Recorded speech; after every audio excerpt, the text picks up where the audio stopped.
Legado financiero del apóstol San Pablo. La codicia, desde la óptica cristiana. La Biblia nos da una visión de la codicia muy amplia, que abarca muchas áreas de nuestra vida, como vemos reflejado en la 10ª palabra del Decálogo o mandamientos de la Torá. No codiciarás la casa de tu prójimo, no codiciarás la mujer de tu prójimo, ni su siervo, ni su criada, ni su buey, ni su asno, ni cosa alguna de tu prójimo. La codicia está estrechamente relacionada con las relaciones sexuales, pero también con las posesiones materiales. Y además es un texto donde se nos da una perspectiva de la codicia en desear lo que otros tienen. En este blog veremos el proceso de la codicia, y lo haremos visitando el primer caso de codicia que encontramos en el texto bíblico, que no es otro que la tentación de la varona, o Eva, por parte de la serpiente en Génesis 3, y nos aporta una idea del proceso que precede a la acción de codiciar y sus consecuencias. En el siguiente blog veremos las claves para evitar la codicia por parte del apóstol Pablo. Pero vamos a centrarnos en el texto que relata la tentación de la varona. Utilizaré este nombre para dirigirme a Eva. Pero la serpiente era astuta, más que toda bestia del campo que Elohim había hecho. Y dijo a la mujer: ¿con que Elohim ha dicho, no comáis de ningún árbol del huerto? Y dijo la mujer a la serpiente: del fruto de los árboles del huerto podemos comer, pero del fruto del árbol que está en medio del huerto, ha dicho Elohim, no comáis de él, ni lo toquéis para que no muráis. Entonces dijo la serpiente a la mujer: ciertamente no moriréis, sino que sabe Elohim que el día que comáis de él, se os abrirá los ojos y seréis semejantes a Elohim, conocedores del bien y del mal.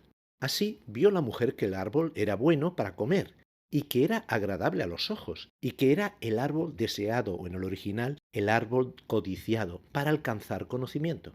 Y tomó de su fruto y comió, y dio también a su marido que estaba con ella, y él comió. Un detalle, abro paréntesis, el varón Adán estaba con ella. Cierro paréntesis. En este texto podemos extraer el proceso que nos puede llevar a caer en la codicia. ¿Hace miles de años o hace justo una hora?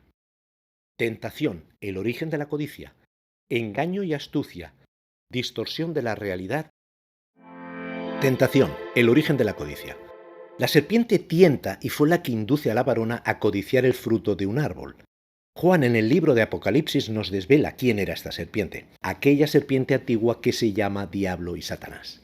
Está muy claro que el diablo tenía motivos para romper la relación que los creados tenían con su creador, aunque ellos no lo vieran. ¿No sigue el diablo tentando a mucha gente a caer en la codicia como camino a la satisfacción, para como consecuencia vivir una vida de esclavitud de las cosas en vez de tener la libertad para buscar a Dios? El propósito de la serpiente era que el ser humano no obedezca, no dependa de Dios sino de sus propias pasiones, que por otro lado son fácilmente influenciables por el diablo. Engaño y astucia. El texto que leímos de Apocalipsis sigue diciendo: aquella serpiente antigua que se llama Diablo y Satanás y que engaña al mundo entero. Sabemos que el diablo usó el engaño, pero con mucha astucia. Pablo les dice a los corintios que: pero temo que, así como la serpiente con su astucia engañó a Eva, así sean desviados vuestros pensamientos de la sinceridad que es en el Mesías. Y no solo eso, sino que añade: y no es de extrañar, ya que Satanás se disfraza de ángel de luz. La serpiente hace dudar y confundir a la varona, utilizando un mensaje completamente contrario a la realidad, pero lo hace astutamente. La serpiente le dice a la varona: ¿con que Elohim ha dicho, no comáis de ningún árbol del huerto? Cuando Dios lo que dijo era esto. Y ordenó Elohim al hombre diciendo: de todo árbol del huerto come libremente, pero del árbol del conocimiento del bien y del mal no comerás de él, porque el día que comas de él ciertamente morirás. El propósito de la serpiente era crear dudas en la varona y rebajar una orden a una escala inferior, con el propósito de hacer caer a la varona con mayor facilidad. ¿No está pasando lo mismo hoy día? Nos ofrecen productos o servicios a través de unos mensajes tentadores que no solo no nos muestran toda la verdad, sino que en muchos casos son mensajes engañosos que tienen como propósito generar una pasión por nuestra parte para obtener esos productos y nos hacen pensar que no son dañinos. Además, la serpiente, después de la respuesta de la varona, le promete 3 cosas, por cierto, 3 cosas que no necesitaban. Comer del árbol prohibido. Pero no necesitaban comer de ese árbol porque tenían a su disposición los mejores frutos que les proveía el huerto. Ya tenían sus necesidades fisiológicas cubiertas. Abrir los ojos y ser semejantes a Dios. Ellos ya habían sido creados a semejanza de Dios y ya tenían un lugar de liderazgo, de autoridad, de poder en la creación. Conocedores del bien y del mal. La relación tan cercana que tenían con Dios les proporcionaba todo el conocimiento y sabiduría que precisaban para ser los líderes de la creación. El principio de la sabiduría está en el temor, la obediencia a Dios, y no precisamente en la desobediencia a Dios. ¿Cuántas veces podemos caer en codiciar cosas que no son las que necesitamos, pero que nos han hecho creer que son vitales para nuestra felicidad? Distorsión de la realidad. Vamos a ver qué le responde la varona a la serpiente.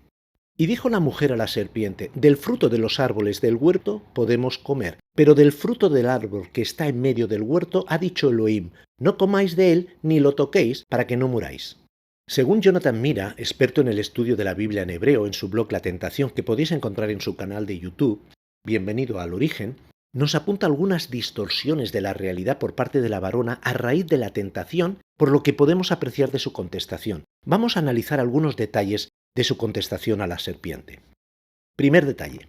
La varona menciona un árbol del fruto del árbol. Es decir, de un árbol sin nombre, cuando Dios le da un nombre, pero del árbol del conocimiento del bien y del mal no comerás de él. Es como minimizar una gran verdad o llevarla a otro nivel inferior. A veces pretendemos convencernos a nosotros mismos que lo que queremos codiciar no tiene tanta importancia o no tiene mayores consecuencias. Segundo detalle.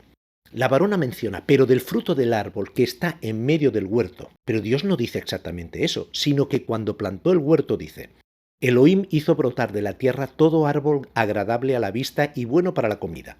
Y en medio del huerto estaba el árbol de la vida y el árbol del conocimiento del bien y del mal. Dios menciona el árbol de la vida, pero la varona lo ignora y solo nombra el árbol, refiriéndose al del conocimiento del bien y el mal. De alguna manera inconsciente, la varona sustituye el árbol permitido por el prohibido, y por lo tanto lo prohibido por lo permitido. Es muy posible que cuando estamos en el proceso de codiciar algo, nuestro inconsciente nos pasa una mala jugada intentando cambiar la realidad y ajustarla a nuestra conveniencia. Tercer detalle.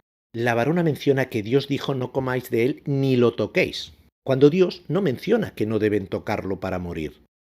Lo que prohibió fue comer del árbol. La varona añade su propia cosecha, algo que Dios no ha ordenado, incrementando la prohibición de Dios sobre el árbol e incluso tocarlo, cuando una cosa es tan y tan prohibida, llega a ser atractiva al ser humano.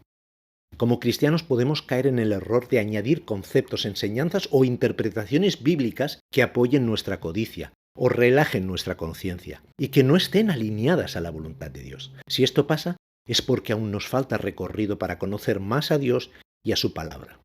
Pero algo muy importante, la serpiente aprovechará esta distorsión de lo que realmente ordenó Dios para llevar a la varona a donde ella quiere, y es primeramente que la varona vea el árbol como quería la serpiente. Y ahora llegamos al cuarto detalle. Y ahora lo que ve la varona ya no es un árbol común, sino que dice el texto, que era bueno para comer, es decir, satisface sus necesidades básicas, agradable, atractivo a los ojos, satisface sus deseos, un árbol codiciado, satisface su corazón. Como hemos comentado antes, no tenía ninguna necesidad vital para tomar del fruto del árbol prohibido, pero la tentación de la serpiente transformó su forma de ver y considerar aquel árbol, creando una necesidad que no tenía.